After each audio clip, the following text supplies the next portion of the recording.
Yeah. Oh, yeah. Leads in pledge. States of America and to the republic for which it stands, one nation, under God, indivisible, with liberty and justice for all. Bow with me in prayer.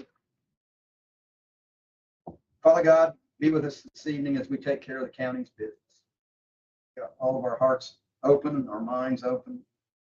Help each other understand what we need to do and your eyes for betterment of Decatur County. We ask that everyone travels home safely after the meeting. Great day tomorrow. All this we ask in your name. Amen. Amen.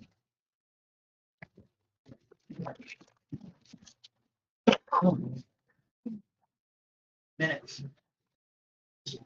Any changes, additions, corrections? Yeah.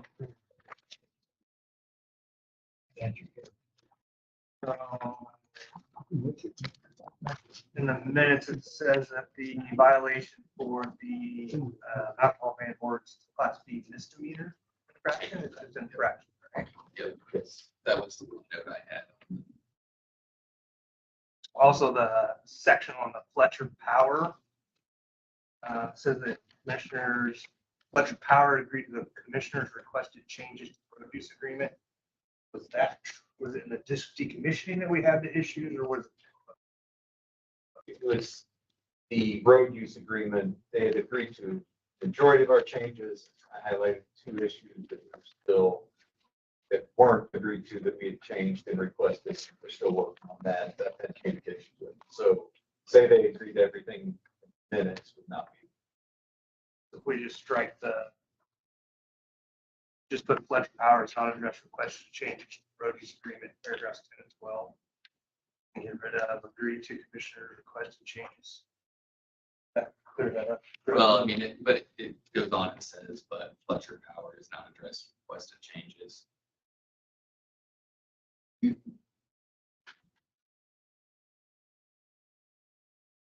Right.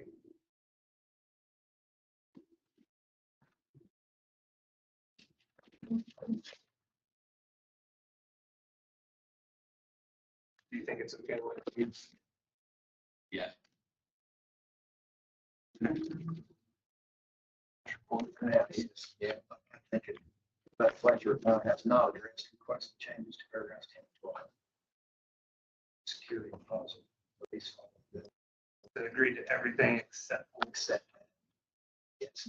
And if it helps, I think what was stated in my initial sentence, that Fletcher Power stated they had agreed to all of our changes, but had failed to address. I think that is the way it was presented to you guys at the last.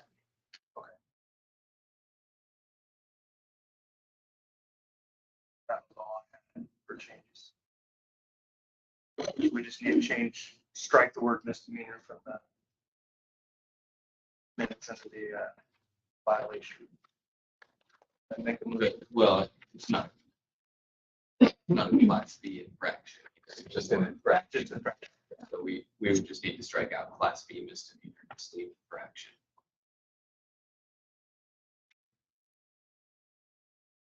I didn't have any other corrections other than the alcohol ordinance. I moved to approve.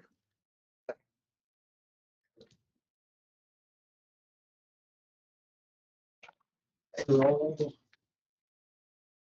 21st.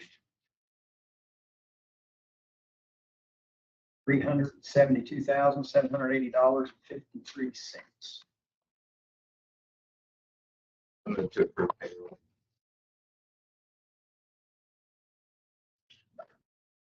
Did see we had some work from home hours documented. I think it was just 6 total.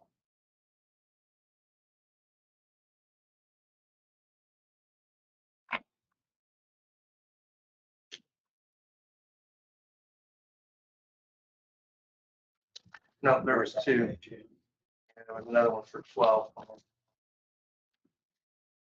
2 work from home, 1 for 6 hours.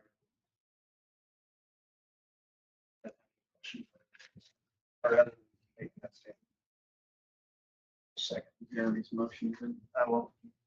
I'll concur with. Next up's Todd. Claims. Can do that. All right, any questions on claims? I have one, it's the mowing and trimming. Looks like there's a past due balance. I don't know whether there's an addition or charge to that. Also, I had several complaints that the war memorial looks really bad. I walked by it again tonight. It does look bad. There's a lot of weeds and grass. We had some volunteers to clean it up, but already that's a part of our contract with them. I think we need to get some clarification on the past due balance, part of that.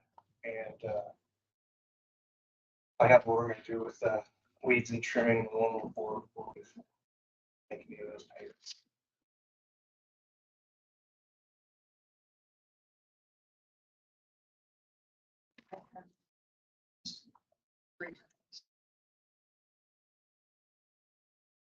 Todd, you have reoccurring couple of charges here, Academy ending.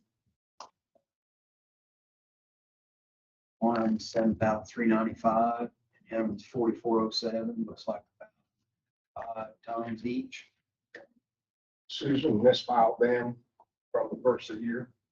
Put them in the file and didn't put them in the claim box. So that's a monthly charge. Yes, for the due song and. Yes, did one.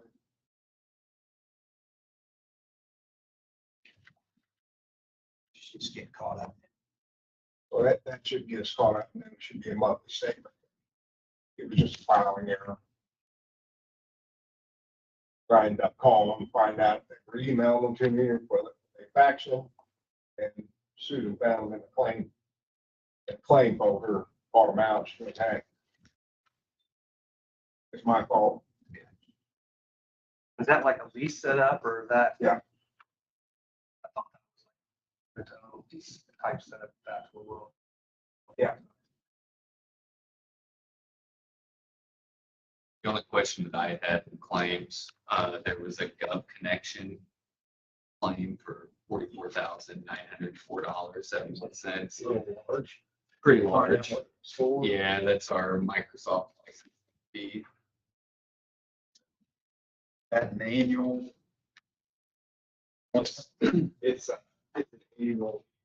annual charge that's basically do a true up in arrears. So we just did a first true up for changes from last year into this year. That's just the county's portion. 30%, I think the total invoice was like 65,000 change. Maybe a little bit for the city. I will increase slightly next year. Depending on number of vendors. We are right on the line. Actually, we're about 3 short actual staff between city and county.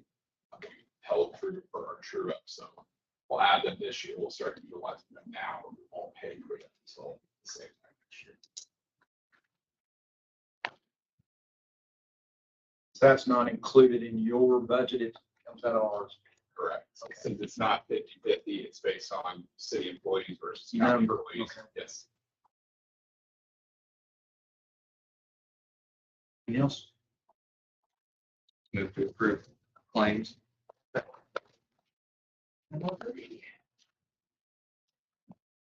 Now we got Todd. Good evening, gentlemen. Since we last met, been continuing to grade roads, do some pothole patching, hot box and dirt patcher, mowing and bushwhacking on the county roads. Most of those, a lot of those calls will come in from our customers in the county where it's line of sight intersection. So I can't really put my guy in that area mowing that mile or 2 mile block. So we got to kind of run it everywhere. So some of these spots, we're just going to take in the bush over on the tractor, trying to clean up. So we're getting into a lot of that. As corn starts to grow, I'm sure we're going to have line of sight issues. Mason that he used for the county, works on the Stone Arch Bridges. Right now, he's down there by the cemetery on East Street, on bridge down there, Bridge 237.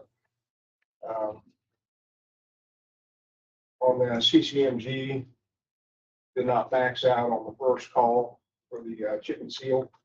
We're still about $500,000 left on that. So Tim and I is working on a 2024-2 to try and fill that out for the $2 million grant.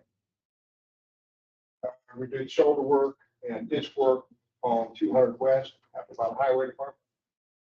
Getting that all leveled out. We're going to all seeded and straw for the rain. So we got grass actually coming back up. I've been working on submitted the draft contract to NDOT for Bridge 141. They have to review it, make sure all the numbers are in line before they send it back to me, where actually you guys sign that contract. So that should be coming back to me. I think they got 30 days or 90 days to do that. Working on quarterly reports that are due this month from NDOT. And worked on the 2025 highway budget, highway department. Other than that, do you have anything for me? We got community crossing on here and fuel bids. We need to do that while you're on deck here, I think. They're attached to our minutes.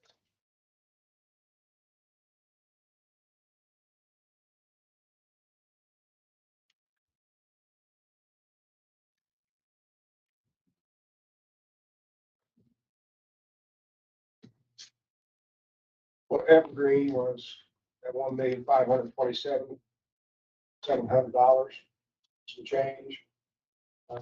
Payment Solutions was $1,443,151 and change.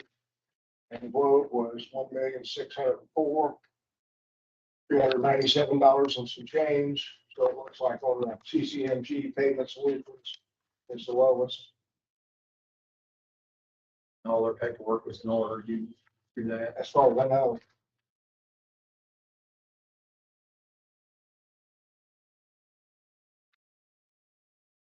Motion. The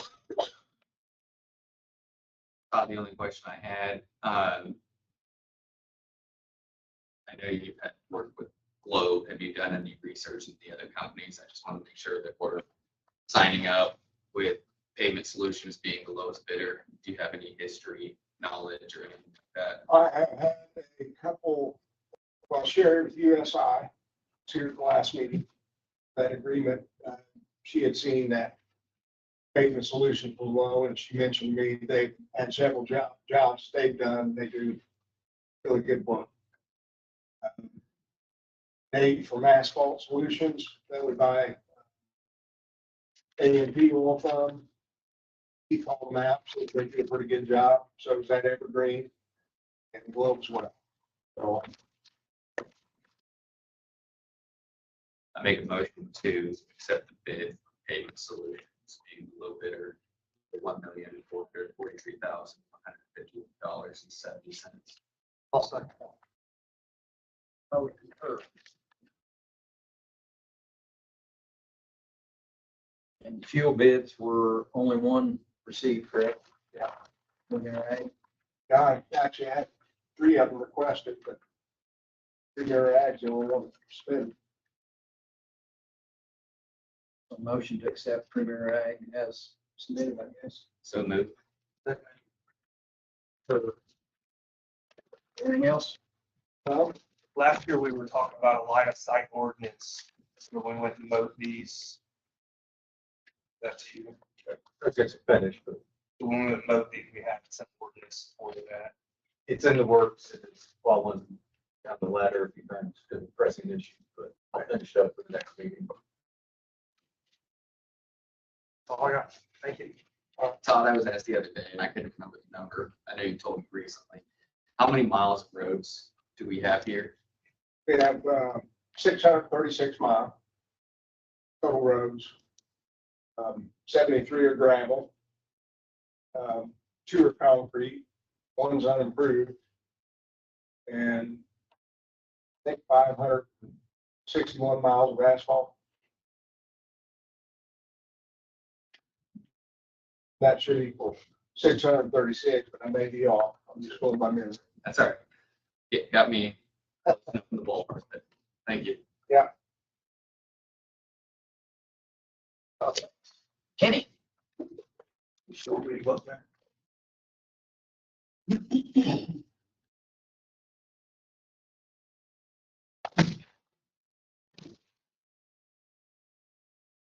evening, gentlemen. Since our last meeting, I had 28 inspections of my own. And last week, Kristen did the inspections. I was on vacation. She had 7. We had 15 new permits and plan reviews. And I had 1 permit renewal, 1 red tag for not having GFI receptacles, bathroom and half the kitchen. No smoke detectors on an inspection. Homeowner contacted his electrician and all code violations were corrected. So I could issue a certificate. This is in Lake McCoy. Several of the nuisance, excuse me, properties are being cleaned up. I talked to a property owner while he was cleaning his property and he showed me a small sinkhole where someone had buried a trailer and he was concerned about if you could get some more dirt in there. I told him I'd contact the Washington Township trustee to inquire about getting some more dirt where they buried that and it's settling. And picture of the one burned house that they're starting to clean up. Got the first, got the top floor cleaned off of it. Pretty sure there's still a basement there that he's working on. And I need to find out if some of the properties I sent letters to are going to be on a tax sale. That a concern before I turn them over to Chad.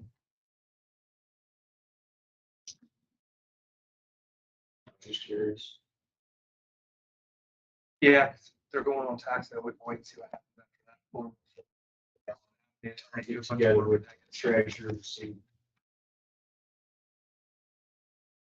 I'm still planning on visiting Bernie to see what's going on there. I have talked to several people there. They're planning on it. Is the sinkhole on township property? I think it's one of them that they buried. They may have sold that lot to. I don't know whose responsibility that would be to get back. That would be my question. I don't know if that's proper to just be. I'll look up and find out if that lot was sold or if it's still owned by the township. But originally it was township property. Yes, that's one of the ones she had cleaned up. And they buried the trailer. And now there's a sinkhole. It's not real bad, but it would hold water. Do we know when it was buried? I, Long time ago? I don't know. I think it was one of the ones that she had. Well, that was, I mean, the way Tony asked the question. When cleanup happened, was it buried during Washington Township cleanup? Or was it before that?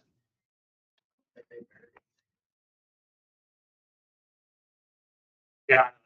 I know sometimes people just say, hey, can you contact the township so they can fill a hole on that guy's property? So the question for me was, is township actually attached to the property? Or asking the township to put Jimmy Neutron's property? But at one point in time, it was township property. I'll have to look into it. I don't know. I just saw it today. So. That's all I know.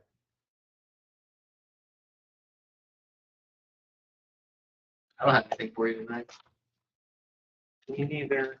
They can.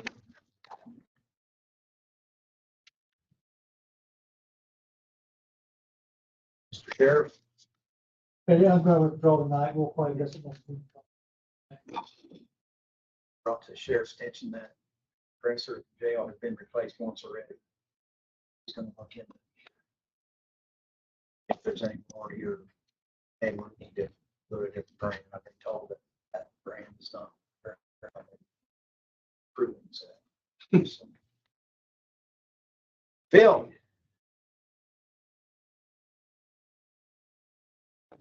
Gentlemen, I am here tonight to talk about summer concert series. All meeting 2 weeks ago. I guess just talk about policy and procedure. How the upcoming dates, remaining dates are Friday, July 19th, Saturday, August 24th, and Saturday, September 28th. The current form is on the county website for use of facilities. Just refers to the courthouse grounds. So the other thing, proof of insurance, I'm a county agency. So it's a county. So what we need to do, I did talk to Kevin about that in advance. What we might need to do as far as additional coverage for what's around there. Are you collecting a statement of insurance from the? We have not historically, I mean, state excise, I'm sure does, and I assume the city does for Doran, but we have not. That's something that I would like to see, anybody that's coming to participate. That's what we require of anybody that comes to courthouse ground as well. Do you I think it's organized by that insurance, so it's not necessarily each individual vendor. So like Main Street, say Fall Festival has that. Fall Festival provides insurance. It's not each individual vendor that sets up on courthouse grounds. For like solar eclipse, each vendor had to have their own insurance, and then we insured the event also. And we do the same thing there. Yeah. Yeah, that's fine. As far as the forms go, we'll get it updated. If you just want to use the one that's there for now, until we get it updated, just cross out courthouse and put the park. And I don't think any of us are going to complain about that right now. So that we can get that updated so that we aren't inhibiting these events.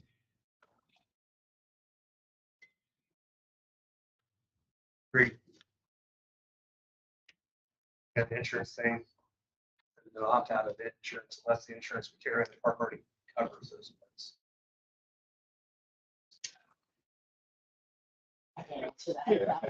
Should our park insurance is not covering alcohol, since alcohol, parks, they will have to have something to cover the alcohol.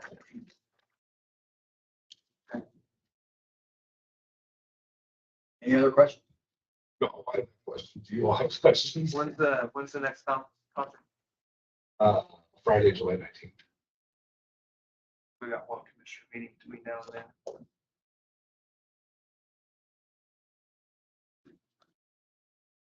We're going to require all that between now and the 19th. It's a bit of a short notice. We did pass it 2 weeks ago, but the insurance is definitely changed the way the concert series has been done in the past 2 weeks, maybe a little short notice to get that taken care of. I've been done before. I'm not terribly concerned. I'm I sure. can't imagine if they're serving alcohol, they don't have insurance. I just, Well, I mean, for the event itself, right. the vendors could all have to have their own vendor insurance, but the event itself, plus we had our own event insurance. And each vendor had to either be their own or right. See what you get there. Patty, do you or Chad have the board document that use facilities? I do not. I don't know when it was created, but look by me. I figured it might be old. Recently, I'll get a hold of her hands on it.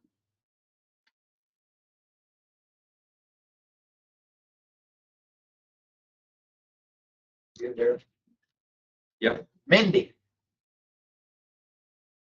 So I have some bills coming up that were actually due for the large animal that we have going on.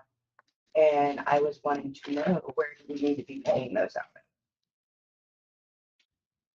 Person data. Can you just, Mindy, could you just hop up to the Sure. phone so that people can maybe hear you as well? And then just tell, I'm sure not everybody knows about what happened, just briefly, Okay. why it is you need.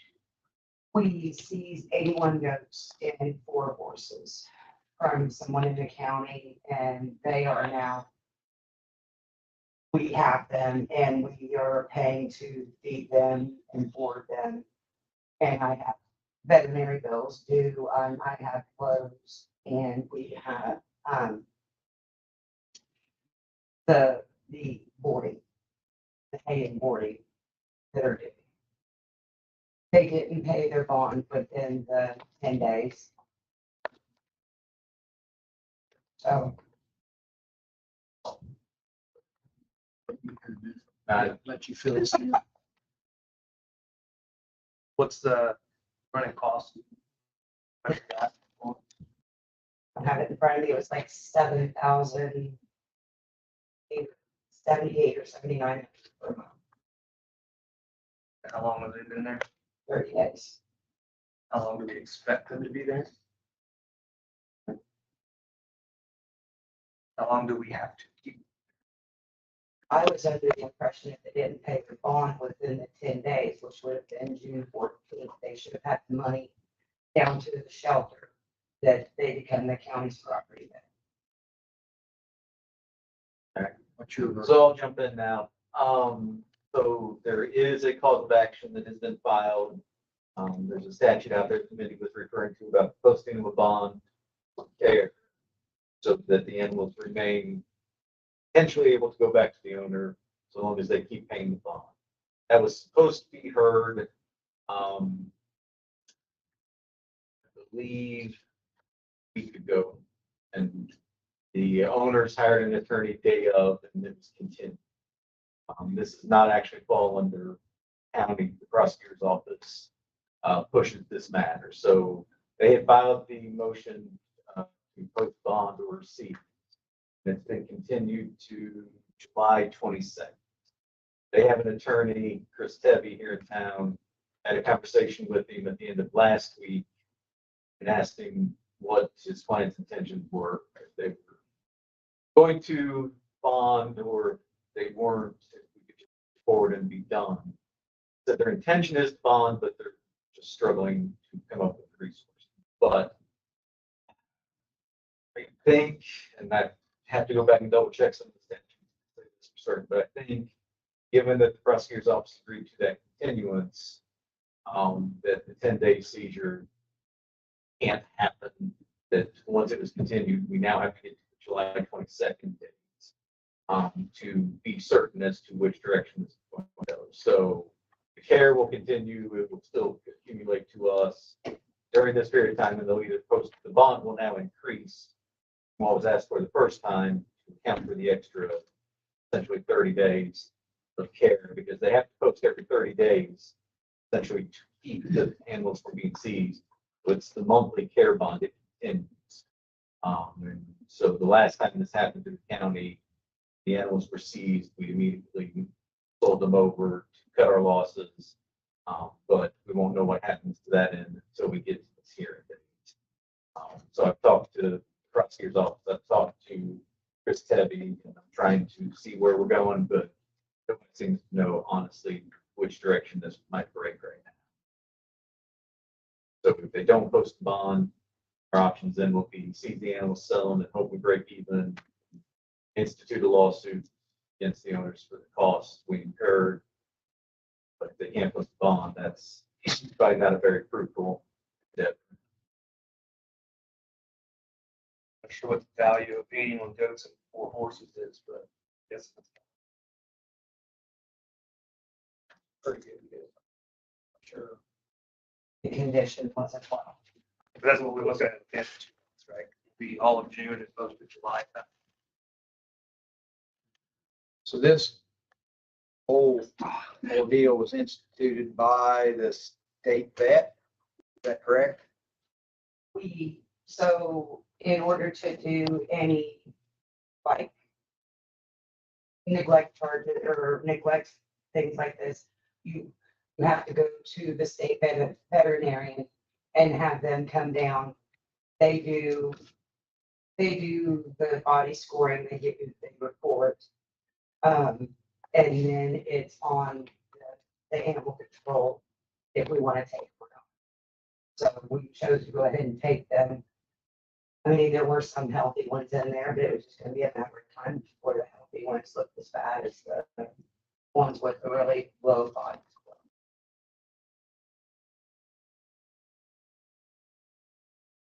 So then how is it determined once you've seized them, where they go? You just find a farm that'll take them.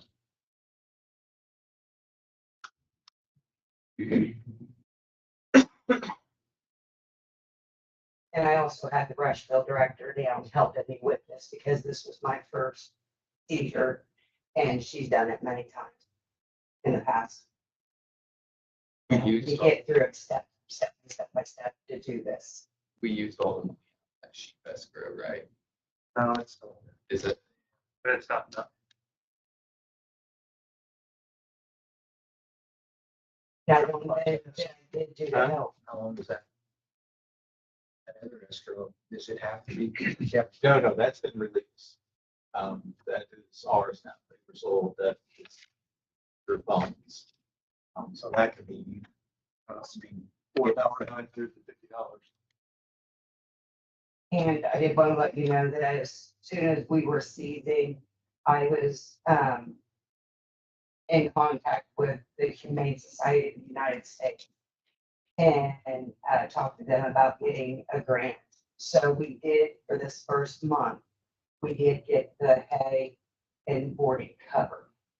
So that's $4,700. So that's going to be paid by them. But now next month, there won't be that help there. So there's a little bit of help. You have two lines in your fund, restricted, unrestricted donations. It's got $87,000 in it. So when I took the job, I was led to believe that the restricted fund is for the shelter animals only.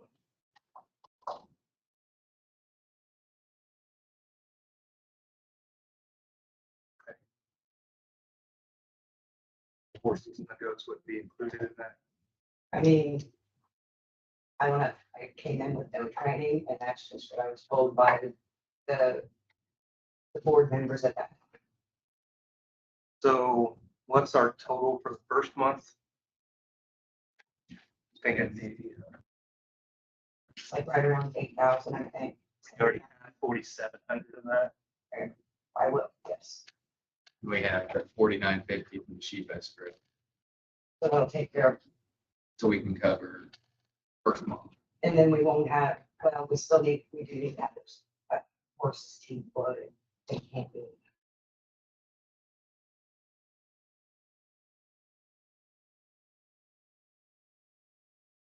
Can we release the animals that are healthy? Since some of them didn't have to be seized because they didn't have the body scores, do we need to hold and pay boarding for those? But we've already taken it, so. And the thing is, there wasn't any hay on the property. There wasn't any horse feed on the property. She was feeding the horses goat feed, which is not a good diet.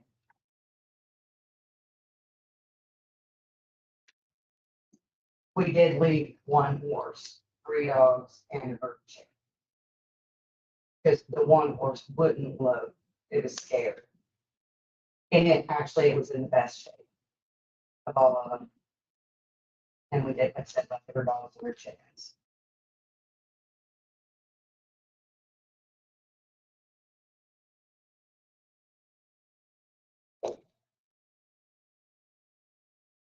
That July 22nd, there'll be some sort of decision, you think that day? I believe the way it's structured is bond will have to be posted by the hearing that day. or they will consider it property of the county. Yeah, I'll have to double check with the prosecutor's office, but I believe that's where we were positioned the first time, so that it should equally be where we come back around. I'm thinking we cover the first month, the $3,300 out of sheep escrow plus the donation. Wait and see what happens on the 22nd, but on the 22nd, we should have it lined up ready for them to be sold that day. So if the court comes back and says they're yours, you need to have that sale ready to go. There's several places right there where they're at that they can be taken and sold. We don't incur the cost for that any longer than necessary. And once we get that sale done, we can figure out what the balance is and try to figure out where. That's the same idea. I'm fine with that. And I might have, I've got to check with the auditor's office. I think there's maybe like $500, $600 and a sheet donation fund that came in my, and we'll use all that. That's okay. Yes, I think we put 4,700 up there in, and then whatever the remainder of the bill is. Out of sheep escrow. Yeah. Whatever that is for the month, when they go in. It was the Thursday before Memorial Day. Thursday before Memorial Day. Yeah, whatever that first invoice is, pay whatever the balance is minus 4,700. We'll wait and see what happens then. Try to have a sale lined up so that if it does go to sale, we can do that quickly. Oh, you mean like open up the bid so people, if they want it? Whatever the Sell law. to us any kind of market. So if they become property of the county on the 22nd, It depends on the value as to how we can and not dispose of them.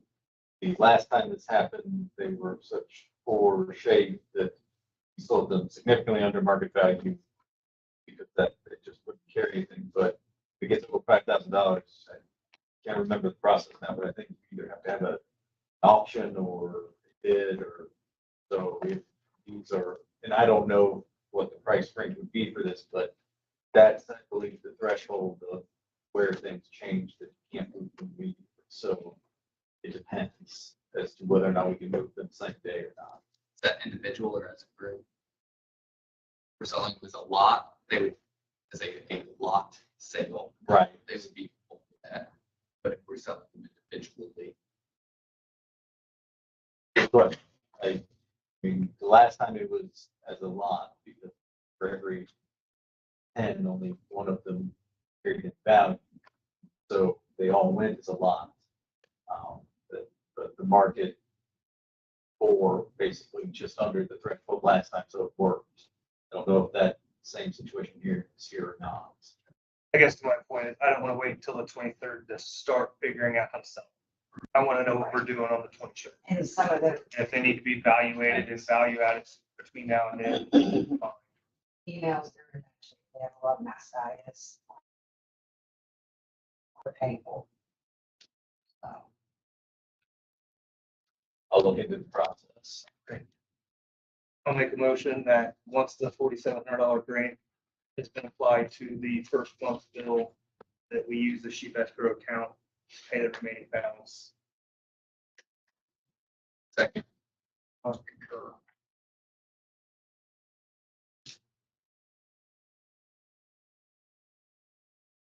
Anything else? Thank you. thank you. 15 community channel.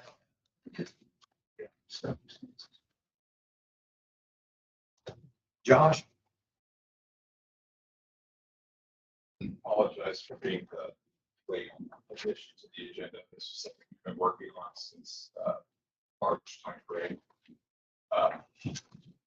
Several years ago, worked on trying to smooth our budget process for large technology expenses. We sought the lease option with Dell Technology and a third-party leasing company. I did go before the council weeks ago and discussed this with them prior to commissioners, just due to the fact that budget process and how this would work. To give you probably the most concise version of this story, we were looking to start working on the replacement of our core infrastructure equipment at the end of 25 into 2026, just as part of our plan with the council as far as smoothing our budget. And at the end of last year, one of the main software vendors that we use for all of our equipment was purchased by a global chip manufacturing company. And our support costs were going to increase between 400% and 500% just for the software licensing alone. Did some math, quite a bit of math actually, working with Dell, and just due to the physical hardware configurations of the equipment we have now, it was going to cost us quite a bit to renew that software license and pay additional maintaining support for our years 4 and 5 of the equipment we have. We did some math, went through, and we're actually able to purchase, started a new 3-year lease agreement, purchase all new equipment that is more tailored to how the new company does their licensing.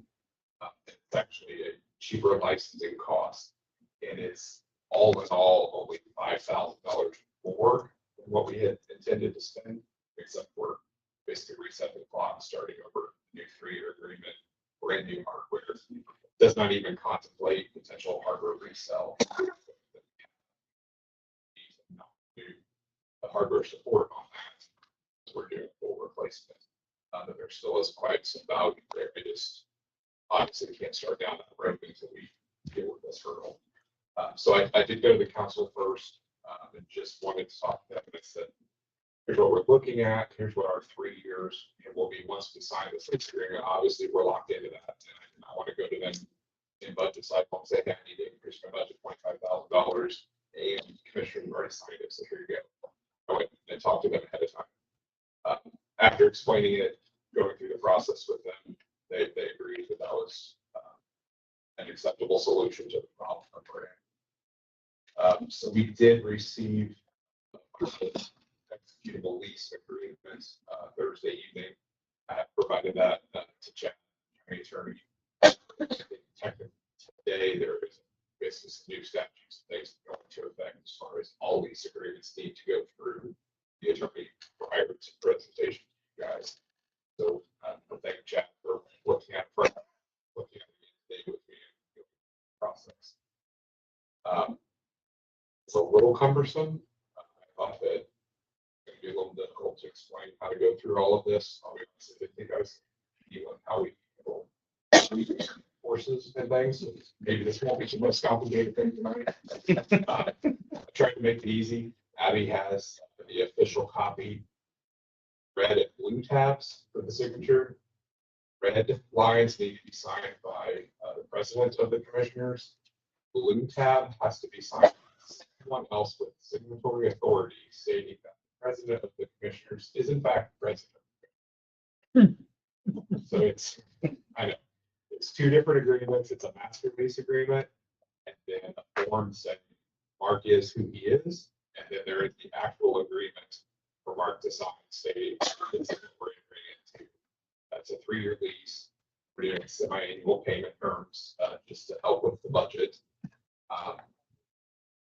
Like I said, I apologize for the confusion and trying to make it as clean as possible. That particular document that you have is all of the signatory forms. I do have the additional 14 pages that is literally the nuts and bolts of every piece in every individual server. If you would like to see it, give it to you. Sounds like some great reading. Yeah. And like I said, I did provide all this to the attorney. He did take a look at it. There were a couple of questions on tax pass-through, which is mentioned in the master agreement. They do have our tax forms on file. The vendors that we're ultimately purchasing the equipment from are vendors that we currently use today, so that's not a concern. So we chose not to try to redline and go through the process of passing it to remove the tax pass-through. But And basically, this is the same process we went through. Get really confused because 2020 and 2021 is kind of a blur. We did this with the equipment we have today. Did a 3-year lease and it's mid-year. So from a budgeting perspective, it's always difficult to handle this. So that's why we chose to do the semi-annual payment versus the 3 annual. Obviously, there's a small increase in cost to us for doing that, but it also is the best way to fit it into the budget that we currently have for this year as well as the following. So the current equipment you have paid out? Yes. Okay. Yes. Yeah, and these are dollar buy leases that we go through. We did research the fair market value option. It decreases the payment by about $26,000 per year for all 3 years. My concern is our intent and my discussions with the councils that we weren't going to every 3 years constantly reviewing. What we've done in our budget for 2025, and something we're talking to the council about, instead of having a lease payments and a line item for maintenance contracts, that 3 years we have money in lease payments, and then the next 2 or 3 years we've moved that money to pay for the maintenance on the equipment that we're keeping until we start a new lease. We're consolidating those into a single line item, maintenance support and lease payments. It's a little more flexible. But the intent is to keep the equipment for 5 years. This equipment, half of it is 4 years old, half of it is 3 years old. And that's why I said our intent was to do 1 more year, but financially with the cost of the equipment, the software licensing, this actually makes more sense. And we refresh our hardware for years. Makes it market value a lot higher, so we can sell it, recoup some of those costs. Yeah. I've never been, previous job, we actually purchased equipment directly from the resale vendors. We were always buying the equipment that was in, 2-year or 3-year lease at the end of it. I've never been the one actually taking the equipment to that company, so I have no idea what we can expect from that, but anything that would come, that would help hopefully offset it. I think fiscally, it's probably, I think it's the right move.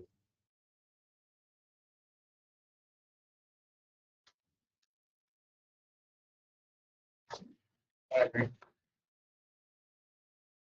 I would agree with that. I'll make a motion then to go ahead and enter into the contract. Second.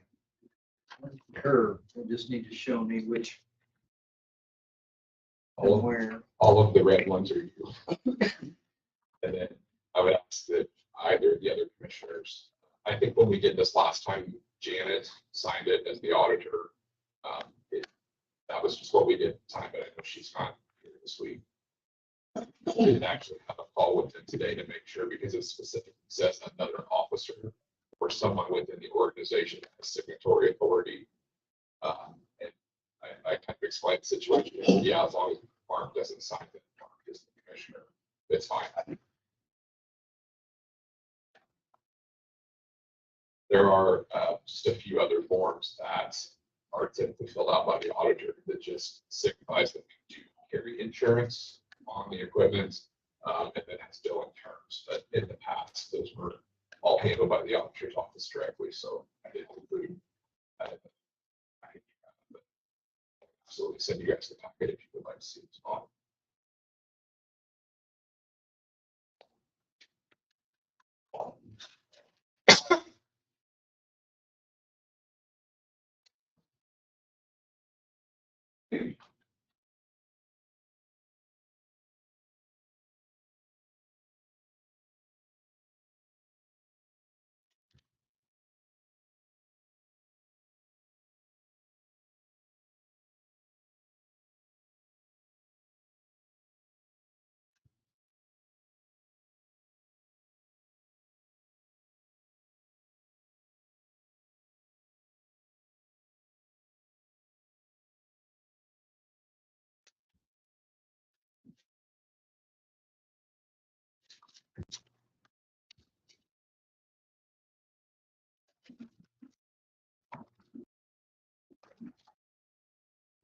And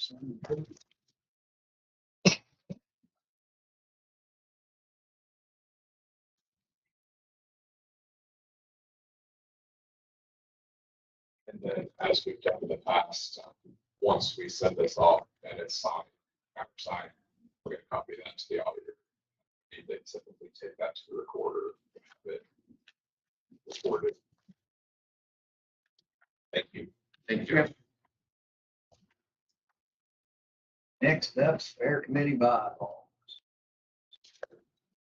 2 weeks ago, we had a draft go around for the proposed new fair committee bylaws.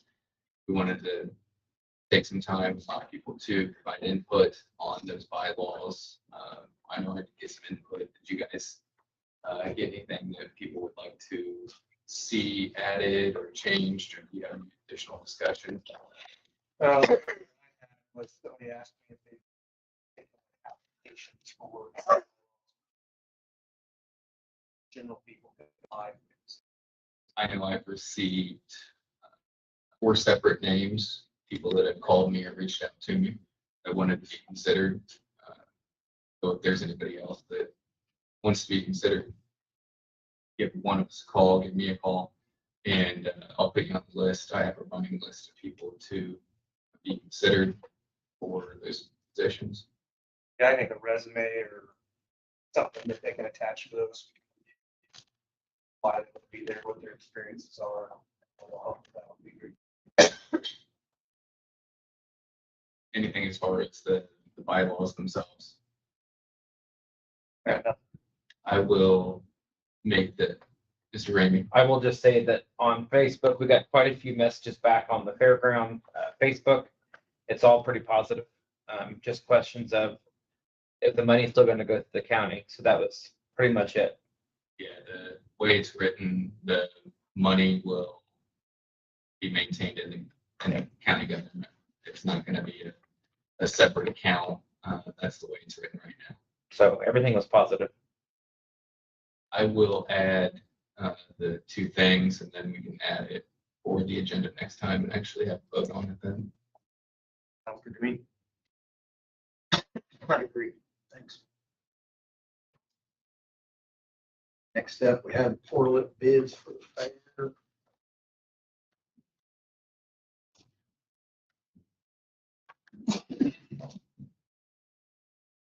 Have 2.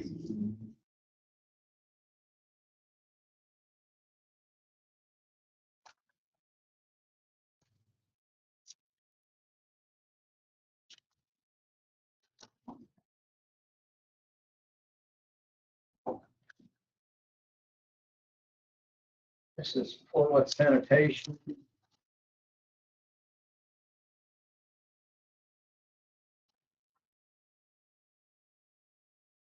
Online, $2,450. We asked for 20 units.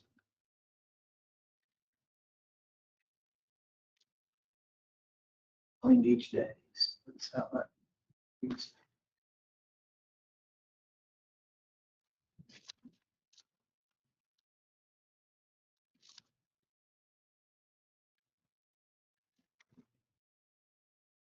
Zingo sanitation.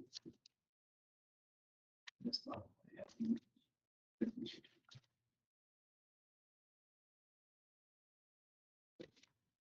Insurance certificates included. Single sanitation is $4,600 for 20 units. Clean daily. It's include sanitizers.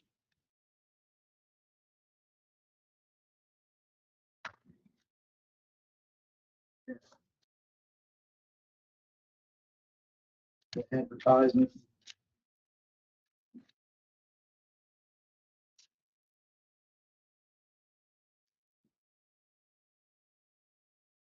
Asking for insurance. Remember? Yes.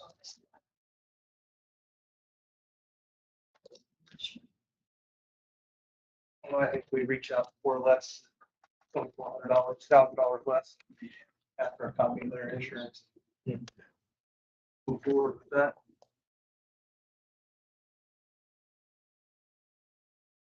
get the decision. So, okay, I was gonna say, on candidates for leads, to provide a bit of insurance and to accept their bid. I'll second.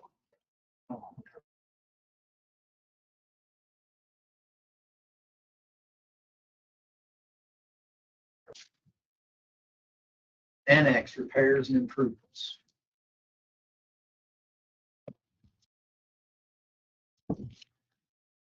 So we've recently had a number of problems with the HVAC system, the annex, and we have been talking about this, I think, as long as I've been here. I think we need to actually start making some move on improving the facilities at the annex, and it appears the HVAC system is aging significantly and needs repaired.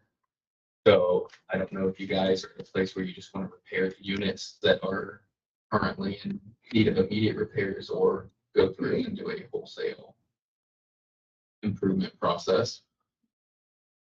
I think we need to improve them as they're going out and then start really working on parking and asphalt repair area. So fixing it as they come up, but doing one big project with the parking and asphalt. What is the order or what projects do you see? I mean, for me, I see HVAC and windows being probably the two bigger ones. For me, parking is an issue out there, so we absolutely need to increase parking size out there with the amount of use that we have for all of the offices. But when you can walk through the building and you can feel a cold breeze through the different windows, that's going to be a higher cost month over month. When we have stuff over there, trainings, different things, parking is unacceptable. But we're usually over there where there's not something, but CPR certification, anything going in that EMA room, there's nothing. Could we put out and get some quotes on what, I mean, we don't have it. No, I think we should, I mean, we need to come up with a scope of work first. So I think for parking, that front grass area needs to be squared off, greatly reduced, and put 30 or 40 parking spots in there. We have events that are in the EMA meeting room, instead of having people park around back, I think they need to park up front, come down the hall and into that meeting room. And leave the back parking area for employee parking, EMA parking, those kinds of things, and make the front the public entrance. With the phone system still like it was, but maybe pick up the phone for help. You may come up and get them if they need to, or something like that. But I think prioritize that front end parking, do the U, and then add 30 or 40 spots up front would be a sign. We need a sign up there too. As far as scope for that, and then price the windows and the AC. ACs, I mean, if they break, they got to sure that's what we have to all. I'd like to, talking about parking, I'd like to put asphalt where the gravel is in the back right now as well, for even just maintenance purposes and ease of use. I agree, except EMA is still working towards getting a building. TIP has reached out to them and asked them to put a package together. And they're still working on the location of that building and where it will sit. One concept is for it to sit in that gravel lot area. And one concept is for it to sit over in the grass behind the playground. And some of that has to do with drainage and what they have to do for drainage. Kind of waiting for that answer to figure out the best place for the building. The last that I had heard was that that area where the gravel lot is at would not be desirable because it flooded, that it wouldn't be feasible with the amount that they had to build up. Is that not? No. So you're thinking the grass area. So the grass area closer to the sheriff's department where they were originally talking. So the new area as of our EMA meeting last week is the gravel lot between the current storage building and like the light pole. Okay. So if we build there, I don't want to put asphalt down until we get that resolved. So I think if we just do the front end as phase one and fix the parking in the main area, and then work on AC and then windows, we can do a 3-phase project like that. Because we should have about 324s because of the edit increase to spend, and we'd have that again in 25. So to start out, I'd like to see a bid to replace the required HVAC units and everything. Um, I think Brad's working on that already. They'll have something for the emergency side stuff and then one for everything. And then windows.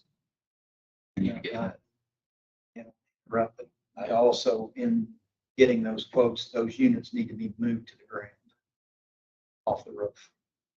So as we're putting some new units, they need to be on the ground for accessibility reasons.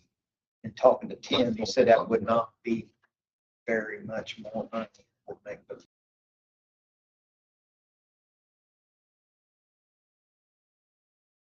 To go in the courtyard or right behind the building. So they make stackable structures that And it's like they're all over the place. That building got, what they say, 18. but a lot of them could be put together. We wouldn't have to have that many new ones if you did a big package. Okay. I mean, if it saves us money, big package over the budget, it's just a matter of finding out what it is. You gotta have an idea what Yeah. money wants. Yeah, I agree. We need to get going on. One of these days. Yeah, so I think we need to do both the immediate necessity triage ones and then all of the units. And then I'd love to have a quote on replacing the windows so that we get away from the old windows seals that we have. We need to get with an architect and have drawn up what we want for them. It's gonna require architectural drawings regardless, because it's gonna have to pass state standards and everything.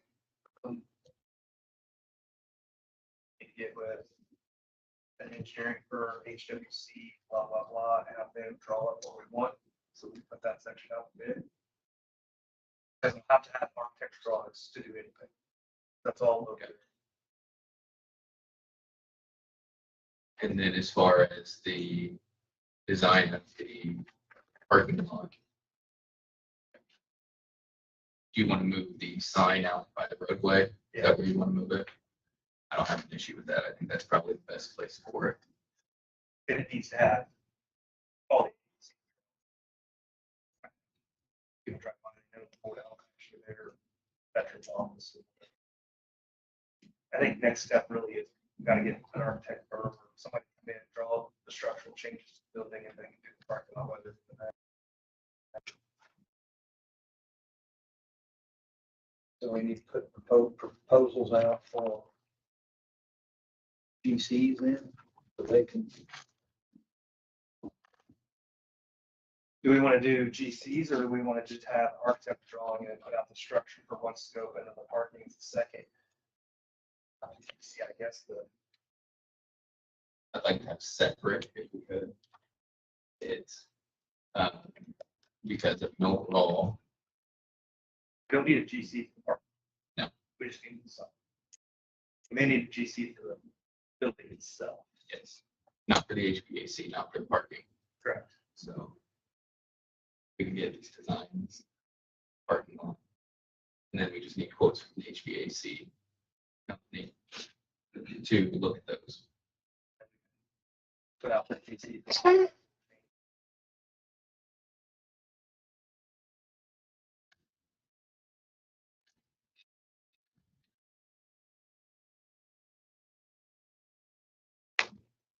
We need to put something out there to have engineering firms. Send out bids for that. For parking lot, No, more for the structural part of the business. window, deal inside of it. That's gonna be your third phase. And you would.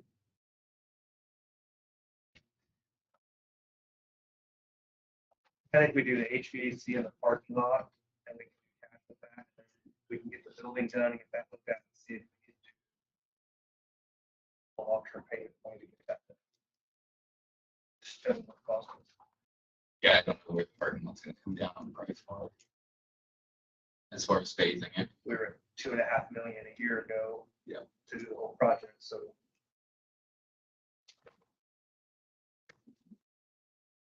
I was thinking probably 250, 300,000 for the parking lot, but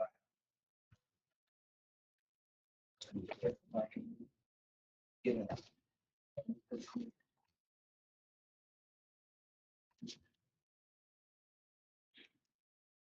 think it'd be a 6-month process to start the thing, so 6 to 8 months. Have HVAC done, parking lot, just done by then. Some 25, and finish out in 25 or 26.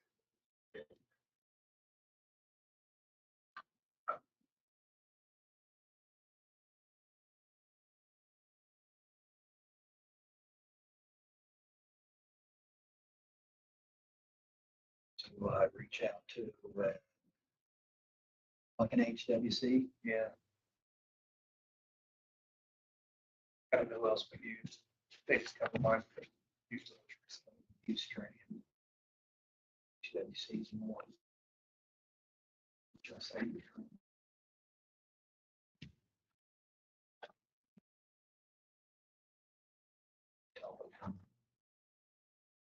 Basis.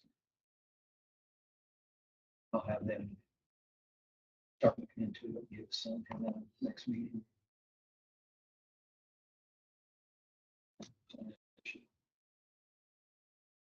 Anything else on that line? I don't think so. nothing from me. Solar eclipse. So last year, as everybody knows, Public Safety requested a second event at the county fairgrounds for the potential of people who come to the county. Power of the Past volunteered to assist us with that. They did a really good job.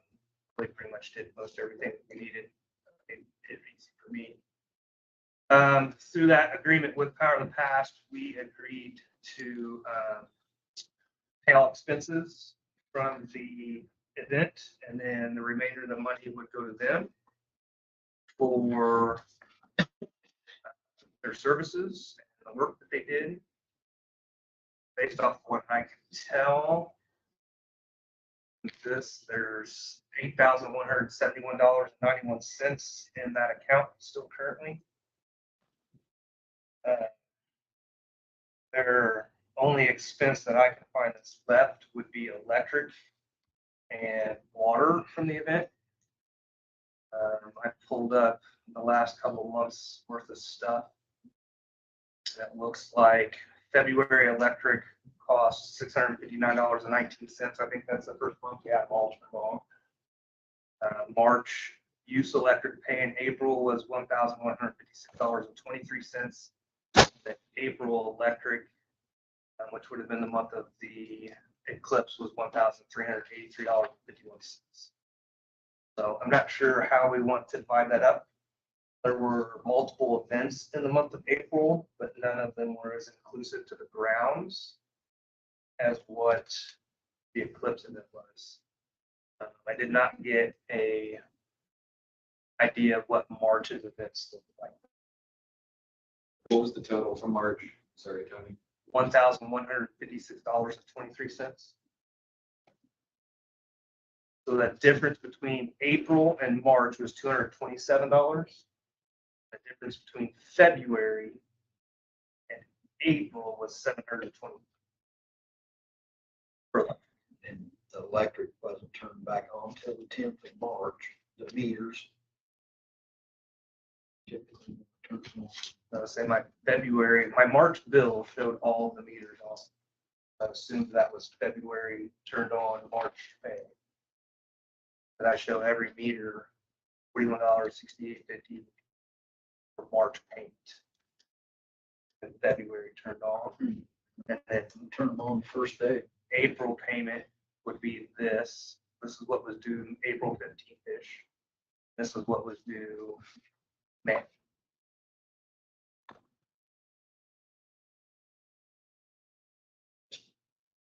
Pick a number. Say water looked like there was about $100 difference between March and April. Pay them in.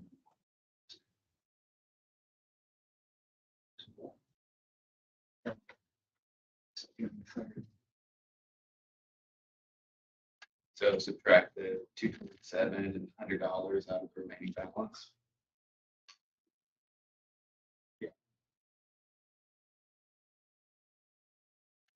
That would be. Pull this other document. 8,071.91 minus 300. 327. Minus what? You said it was $227 difference between April and March, and $100 difference in the water bill. So that's 327 off of your $8,171. 91 cents. That would be a total of $7,844.91. I know tourism had put some money aside for the event, paid for some things. Do you know what that balance was, Bill, that's left over there?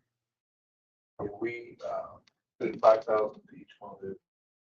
We spent 3,300 extra for the extra 4 months, so 700 there. I mean, I know, Tony and I talked about this quite a bit. I'm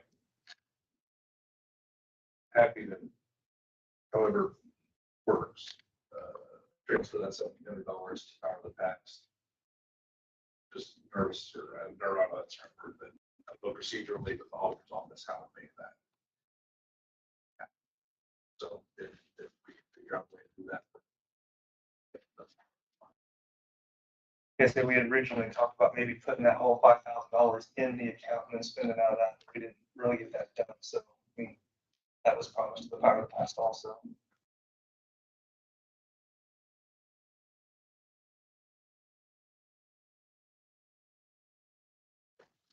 Any procedural issues? Should be able to just kind of check for both accounts, right? You just write a claim for the power. For 1,700 from tourism and then. Well, I need it for that probably.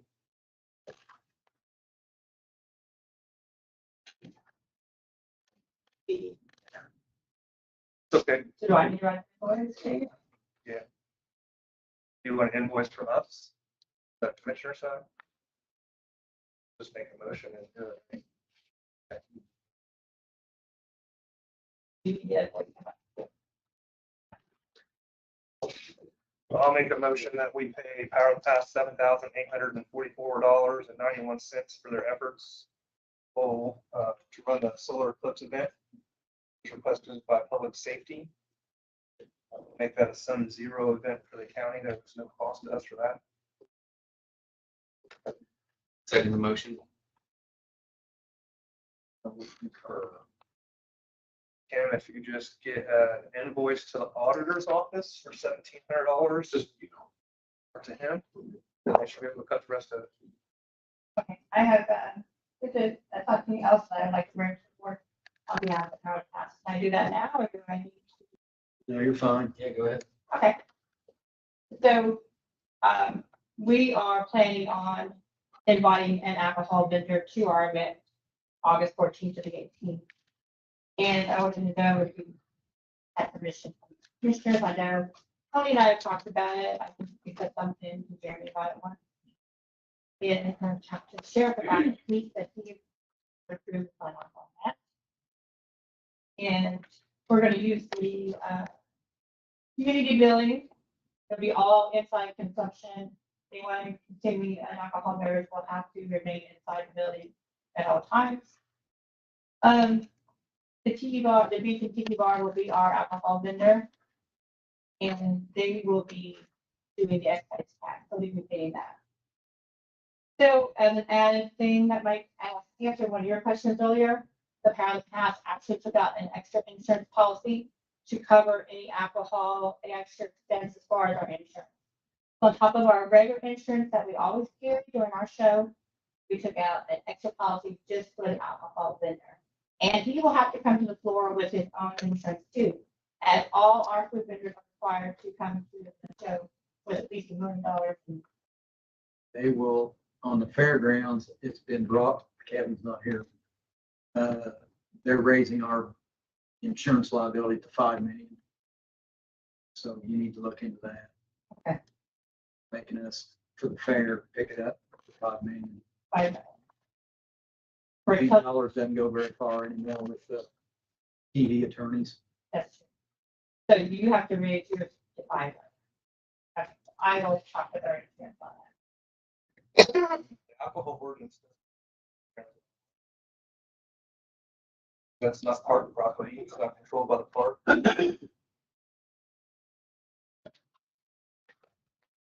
So events happening at the fairgrounds still have to go through the same Well, I process. mean, they have alcohol at receptions that have always had. They have to get, that has to be approved through the extension office. From the outreach, yeah, that's been permitted. That's the process. They just need to do what's normally done to the extension office and have your insurance. I foresee no issues. Since this isn't covered by the same park ordinance, and if it were, this would be the kind of event that I would want the special exception. Right. Included in that alcohol anyway. Yeah, I just wanted to make sure it's clear at the fairgrounds, wedding receptions, that weren't part of the ordinance, they're not. So, yeah, just follow the normal procedure for alcohol out there and make sure you got your insurance. I'm assuming you'll have extra bathrooms because the bathrooms in the Yeah, community. I'm gonna have to report a class put in that area. Okay. Thanks again to the Power of the Past for all the hard work. Thanks for your help. Good soil clips, it was, made my life easy. At least easier. It was nice working with you in here. Safe streets for all. I'm still waiting on the exact number. I think it was around $38,000, the county's portion. Once I get that, then we can make a final vote on that to be part of the Safe Streets for All study for the highway improvements between Greensburg, Decatur County, Rushville, Rush County, and Newcastle in the county. So once I get that, we'll be able to put it back for a vote. We discussed it at ARPA. There seemed to be some interest in it, but we did not have an exact number and still don't have a number of the funds that are left. I have the $1.5 million pool, but just started discussing options to utilize that money. Our next meeting is the 23rd. Have numbers by then. I can bring that to ARPA at that point, see if that's that we'd be interested in funding that. Yeah, just bringing up the ARPA funds there, Tony, I mean, as far as a list of things that I'd like to see, there's been a good portion of this evening already talking about building improvements with the annex. My short list would be building improvements to completely handle the annex projects. Looked at things here on the courthouse as far as the roof. So capital improvement projects or maintenance projects, if you will. Looking at a possibility, I don't know if it's something that we can do that's feasible at this point, but something like the animal shelter is on the table in my mind. And then also have park rate funding that would easily fall into what those ARPA funds are designed for. Because of the purpose of what the park rate project is to get people outside. Those are the three things that top line list for what to do with that money. In my opinion, the first thing I would do with that money is replace the pool with something. It can't sit there empty and hazard the county. So we need to get it demoed and put down. I think you mentioned at one point in time, put pickleball courts or something there. I think, by not having the pool, still sad to me that we're not doing something with that, and we don't have to turn it just into a parking lot or a grass lot that is a complete disservice to parks in that area. So I think my personal opinion, the first priority is to try to do something to put an event or activity back at that pool space area. So I like the idea of pickleball courts. The ones that we have now get used all the time. the new event coordinator position that Parks is hiring for. I started interviewing. We could do tournaments in the spring and the fall when baseball's not in there, and that could be utilized for years to come. There's potential of losing the tennis courts out of the park, this Park Road project, depending on how that plays out, but the sidewalk coming in may impede with the edge of the tennis courts. I don't think it will with where it's at, but I mean, the tennis court's already not. Right. I've been a fool with it, so come on.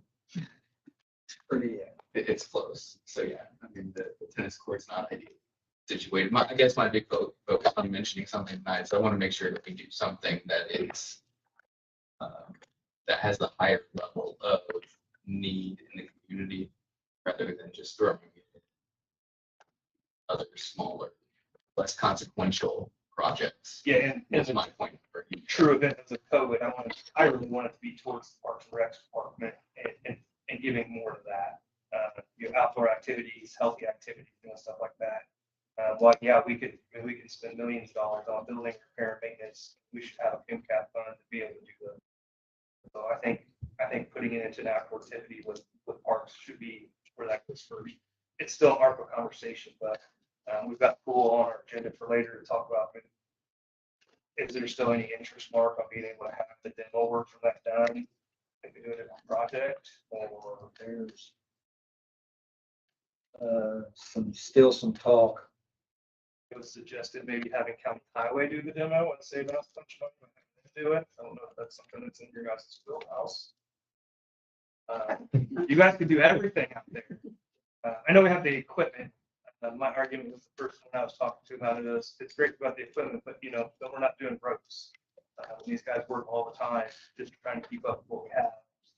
Pull them off or however long to demo the pool. It would save us quite a bit of money. I just don't know whether that's used for a kind of highway department. I know that's not. But I'm bring it up for discussion. Yeah, we have options, and you're right. I talked about the pickleball courts, and I think that would be good. My whole focus is I want to make sure that if we are doing something that is a net positive for the community long term, that's my number one concern here. And I agree with you. I just don't know that the courthouse is fired for that. I like the parks. Doing something in the park. I want that end of town, especially with the Park Road project. Somebody else is like, why would you do anything out there? It's out there. It's like, we're getting ready to spend $6 million to put sidewalks and lights. Having something to do out there would be beneficial. Okay, well, we'll keep working forward on that. And then Mark, if you can find out whether they're still interested in doing that project. Yeah, just you're talking about 2 working days. What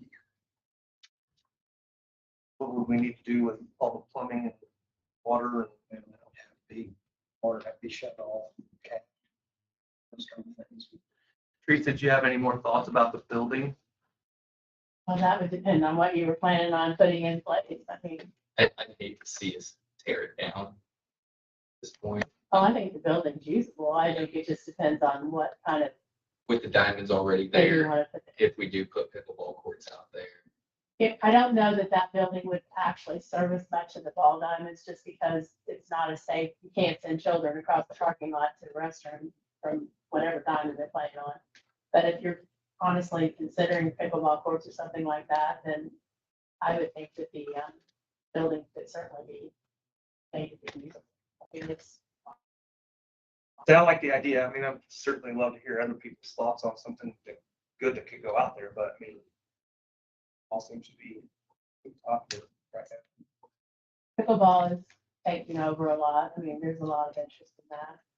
I mean, there could be other ideas too, maybe. I mean, I've also been hit with the parking lot, which I, not the highest priority on my list, although parking is a premium out there. I've had a couple of people reach out to ask me if there would have been any consideration for a splash pad instead of a pool.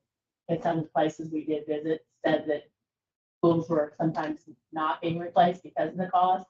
But that some people, some places that elected splash pads. But other than that, really, I've had not too many people give me specific ideas yet. Some of the splash pad numbers I remember hearing during our pool committee days were pretty, if we thought the price I of the think pool it was really scary, made a a- splash pad. It made a would jump shoot in it. that first drawing that we got, we said we would want to splash pad, we were having a pool, but we're not gonna have a pool, then maybe we would have thought differently, but I don't know. And I haven't even looked into that, couldn't even say what that would be.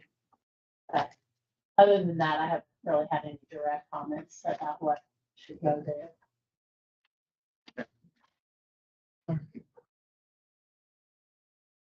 Next up, county financial review. I think we have representatives from 3 separate firms here tonight. Paige, do you want to talk first about what Baker and Tilly can do on a financial review for the county?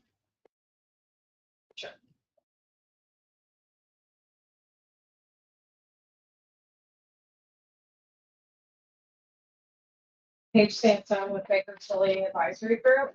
So we prepared a scope of services for the county to do a financial review. We understand that the county would like to have an independent analysis of the county's financial situation or position as it is currently.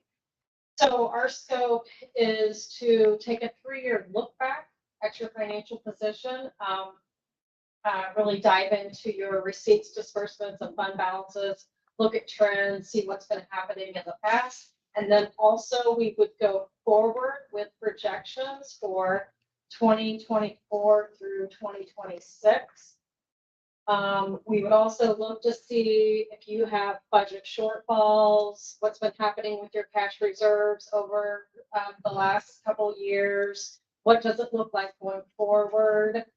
What recommendations might we have to bridge any funding gaps that we see? Or on the other hand, if you have opportunities, maybe some cash reserves that can be put forward for capital projects. This financial analysis will be a great tool for you, a great baseline for you to go into the 2025 budget season.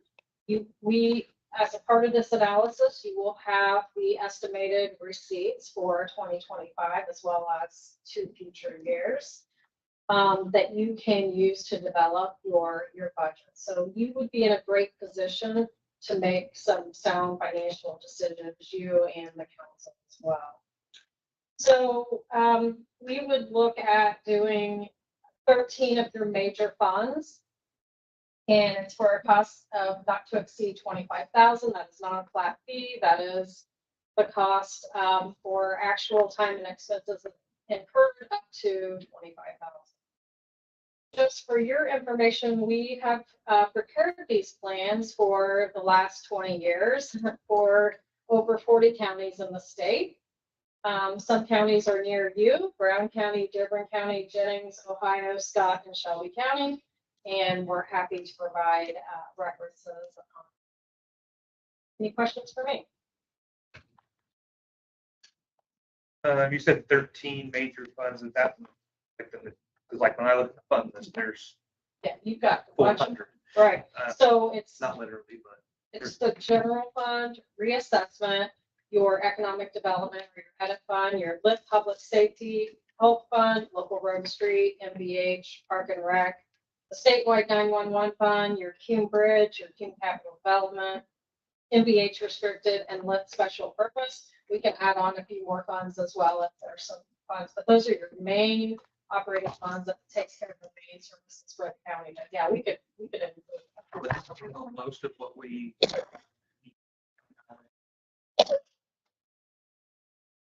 Yeah, we're looking at the highway fund as long as your local road and street fund.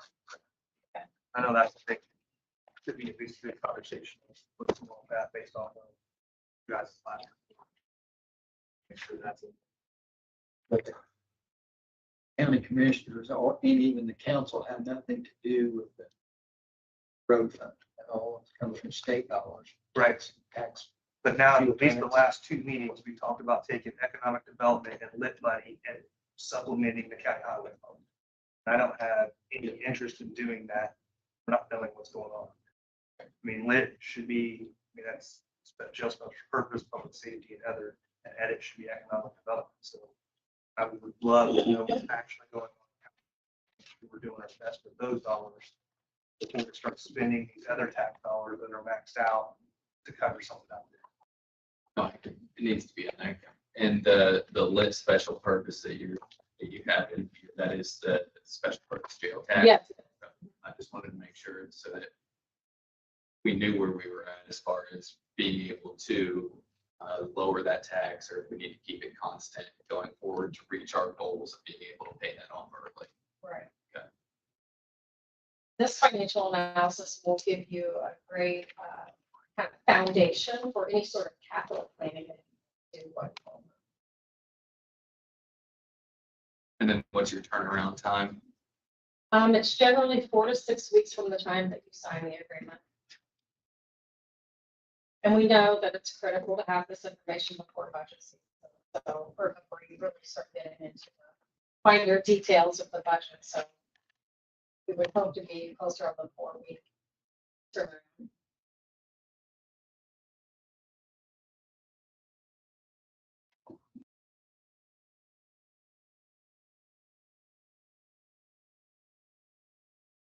I did bring with me samples from another county that we did. You may already have this, but if you don't mind, I'll go ahead and hand that out. And it's just for your reference. It just shows the receipts, disbursements, fund balances by fund. And again, this county utilized this tool specifically during the budget process, but also for capital planning.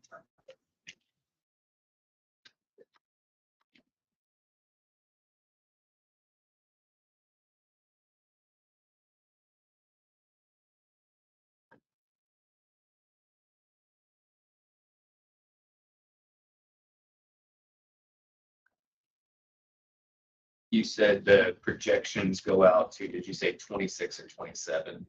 Our agreement says the current year and the next 2 years. So it would be 24, 25, and 26. And, the bigger picture, and I think Matt Eckerly already talked to you about this, is we can do a comprehensive financial plan that can go out several years into the future. So this is kind of our basic service, but it can be a foundation for a much bigger plan should you decide to go forward. But once we have this model set up, it's very easy to incorporate various scenarios and go forward if you want to go additional years.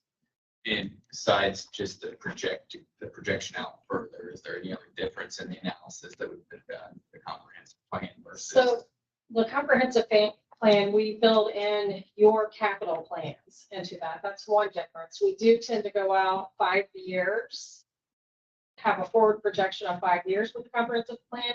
And we go deeper into the analysis as far as what is available to you as far as revenue streams and what revenue options you might be, you might consider. We are going to look at some of that through this basic plan as far as anything that we can see right off the top that's going to assist you with generating additional revenue or bridging funding gaps from other funds. We'll look at some of your other county funds to see if you can potentially move any disbursements into those other county funds to help alleviate the burden on the general fund in particular, but any other county funds as well. What does the comprehensive review like that generally cost? So that's probably going to be about 35,000 to set up the model initially. And then for many of the counties that we do this with, we update it on an annual basis for 15,000.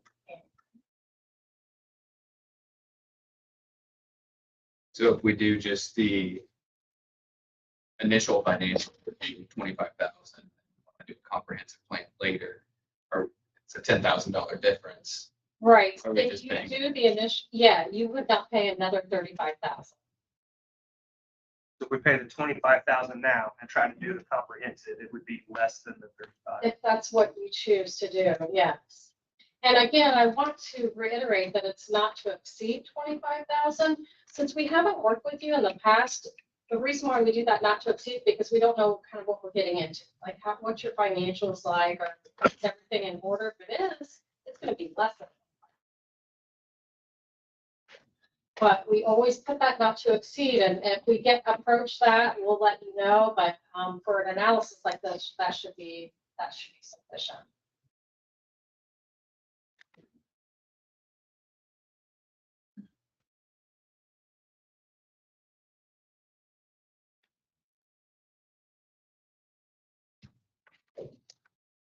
Guys have any other questions for Paige? Do not. All right, Jerry Hickman? Thank you. Thank you, Paige. Yeah.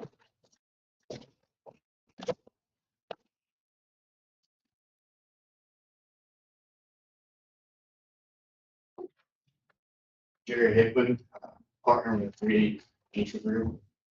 Hopefully you don't hear a lot of the same stuff that you just heard there. But is fortunately you probably will. I mean, it's pretty similar as far as financial plan goes for us. I actually brought one. It's a lot of information, so I won't go through all of it, multiple tabs. But in a nutshell, big picture, it would be 3 historical years, kind of like a income statement. You know, you'd have your beginning cash, your revenues, expenditures, any cash that moves forward. So 3 historical years, we would have the budget year for 2024. We would actually update it through June 30th. So that would have, you know, projected spending for the second half of the year for budgeting purposes. We'll also have, as far as your revenues for the second half of this year. Then we would show 5 future years, starting with 2025.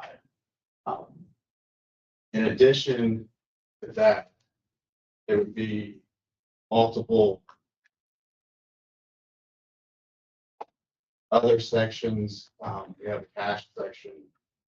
I'm not sure if you guys have a cash reserve policy yet, as far as, you know, certain funds where you want to maintain certain levels or reach certain levels. A lot of our clients, if they don't have that, we obviously highly recommend that, but if they don't, we use certain assumptions in here as far as, you know, typical ones like the general fund, 50% cash reserve, or property taxes coming in, or your main source of your general fund coming in every 6 months. But we show that for all of your funds. Typically with a county, the amount of funds in here, it's going to range from probably 20 to 30. We may have one that's a little bit over that. A lot of the other funds outside your main operating funds, as far as, you know, your general fund, your highway, bridge, we can include those smaller ones that you guys actually budget for. It's much simpler in here. There's not as much, you know, revenue items, expenditures. So it's not hard for us to incorporate that in there if you guys do want to track that. We will show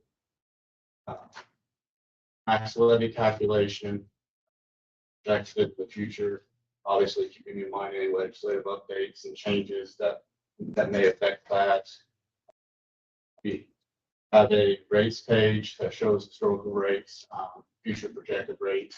Obviously, we'll have to use assumptions as far as net assessed value in the future, but that's in here as well. We actually show county comparison. So based off population, so 19 others in population to you guys. We'll show you what your comparison is as far as tax rate, net assessed value, property tax levy, and budget. That's pretty much it. As far as that goes, what I sent was, I think it was a range of 15 to 20,000 for that. Similar to what Paige mentioned, I mean, we offer other services as far as a capital improvement plan. That would be, you know, in addition to that, you know, 15 to 20,000. You know, we meet with department heads, and, you know, they fill out, or they can just fill out department head request for capital, send it to us, and we make sure it's fully incorporated into the plan, show you guys what's funded, what's not funded. Obviously, you guys can go through that and see what's the priority of try to find a funding source for that. And then there's other things as far as what we call a budget book. And it shows comparative, like, spending in the past, current budget, this in future, and that's all linked up to our financial plan. So as we work through that, you know, with counties and as they make changes, we're seeing it in the computer, it updates it, so it shows surplus deficit as you're going through, each budget. So that's definitely beneficial. As far as the costs, mentioned the 15 to 20,000. We do offer, typically, we start off just, but then we found that a lot of our clients like the fixed contract aspect. So it's a matter of listing out everything that you're covering over the course of the year, so you know exactly what you're getting, and then the price is divided by 12, so it helps with cash flow, helps with invoicing, things like that. So as long as everything is agreed on in the beginning and everything's covered throughout the year, that's helped with transparency and invoicing and all of that. Typically for a county over the course of an entire year, the fixed contract is usually 60,000. Now that will cover 4 meetings and a meeting during budget. It covers the entire binder as far as everything in it, capital plan included. That's usually done early in the year. We like to get that prior to budget. And then that's assisting with the budget process as well, whether or not that's actually helping prepare the forms or just reviewing. Obviously, that 60,000 can be negotiated depending on, we don't need budget help or things like that. So that's kind of the range, but for specifically the request was a range of 15 to 20. What would the turnaround time be on that report? Once we would request financials, obviously all this for the years, May to June 30th, 3 to 4 weeks. And I don't know if I mentioned that 15 to 20,000 includes one meeting to build the finance plan as well.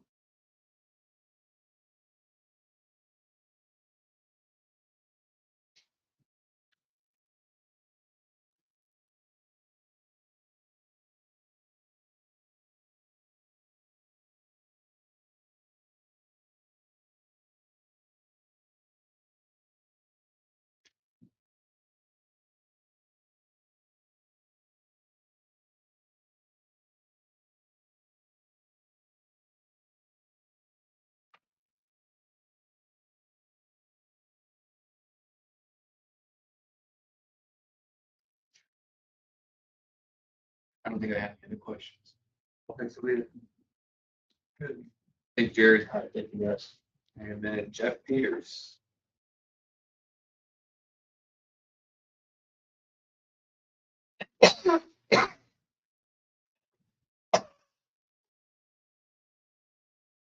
Oh, appreciate the opportunity to be here. Jeff Peters with Peters Franklin. Fiscal analysis, fiscal or financial plan. What we call ours is same components that you're looking at for your historical period. The current year 24, currently we'll be looking out to 27 for your projection period. Same funds as page listed, although one of them that we might add in there is if you're using your redevelopment commission TIF funds for any projects, etc., we build that in as well because we would want to have that same integrated document where we're going to share those funds. And that's what I would tell executive or fiscal body. Anything that we want to address in this analysis, both operationally and capital, we want to include all those funds. We do build in a small capital improvement plan and a base plan. So just like your discussion today, we're looking at parking lots, windows, HVAC, stuff that we are going to pay for in the very near future. We want to go ahead and list that, see if we have excess funds to pay for cash. If not, look at, how would we debt fund that? Would it be, through the development commission? Would it be through, payment construction across CCD fund? Would we actually put it up as a debt levy and general obligation bond, things like that? We like to lay all that out into the initial construction of the fiscal plan, so we all know where we're at. I think also that makes a great public policy showing their tax impacts so that you can see and share with your public, hey, this is how we're going to fund this and get from 24 to 27. Here's the things we're going to accomplish. Here's what it's going to cost you. And this is our model of financing to do that. I'm going into my 30th year of doing it. Small firm. I have one partner. She's been with me for 17 years. We have one other professional. We're out of Franklin, so we're close by. We try and accommodate all our clients as best we can, but again, we are a small town. Turnaround time, typically I'm going a couple months, particularly going to budget season, but if you need it before that, I'll have it done before that. Give me the date that you need it, we'll have it. Doing the fiscal plans is a big part of my practice, so I actually basically do all those. So I'll personally be doing it. One other thing I don't know if they mentioned, although their plans probably include the same thing, is we include a projection of the income taxes. So that as we talk about different impacts to income taxes and look at those monies as they flow through, we model those to try to get your best indication of what that cash flow off of those income taxes are going to look like. You know, as we've seen historically in the last couple of years, we continue to get supplemental income taxes because the income tax distributions that they were certified in the last few years were too conservative for the actual collections. So we build into that model. Will the state continue to follow that model? What will those supplemental income tax amounts look like? So that again, you have a much better picture of how much money you have to allocate and spend than what is provided with the PLGF or future budget. They always provide you with a very conservative estimate, assume that you're going to expend all of your appropriation. Both of those things are not true. We all know that. And we try to model those in the fiscal plan. Our not to exceed amount was 24,000. And kind of the same points that Paige made. We don't know what your books look like. Assuming your financial records are in good shape, that would be probably less than that. And with that, be happy to answer your question. You got to hear the questions before, so I know. I think I answered them all.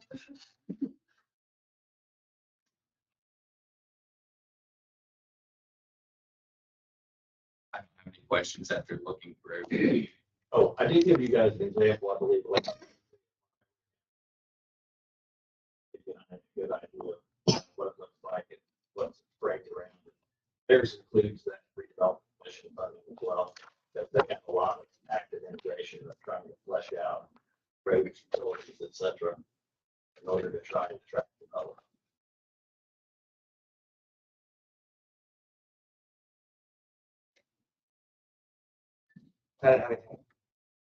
Mark, any questions for Jeff? Thank you, Jeff. Thank you all. Thank you.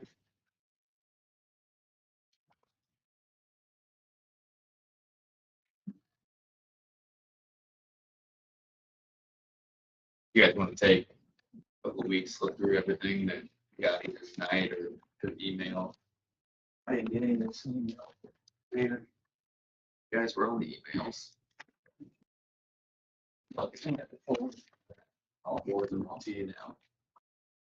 I'm sorry.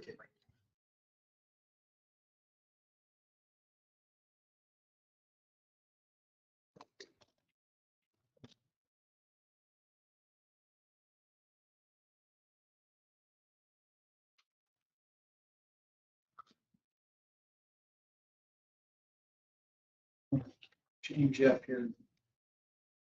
Dennis, you're here for Call Festival. I know you've been here all night. So, I'll step up. We did send in a request for a piece of the grounds facilities here for Thursday, September 19th through Sunday morning, 22nd for the Fall Festival. Basically, same thing as we've done in the past. And then just adding the COIs for, not only for this, but also for.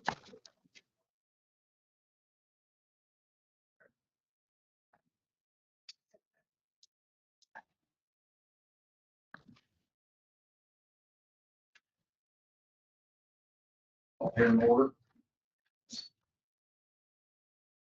Motion to approve. So moved. Second.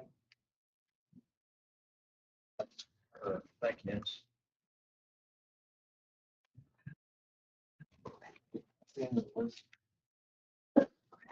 Now, our school property, you want to back on that again or not? No, I think we discussed it.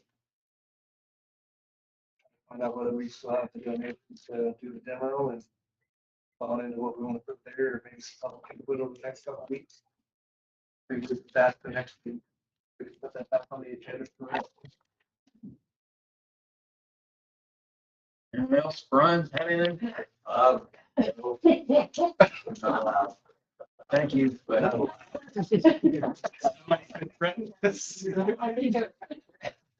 ain't no meeting on the 18th. Quite a- like, on the agreements to get it done. Hopefully next year. Anyone else? Hearing nothing. No BZA meeting this month. No BZA. RWE is on for August. Yeah. What day? First Wednesday, 7. You have nothing from last month on us to approve about the Shable properties. That's never come before us. No, not yet. I think it's the next. They haven't signed their Sunday.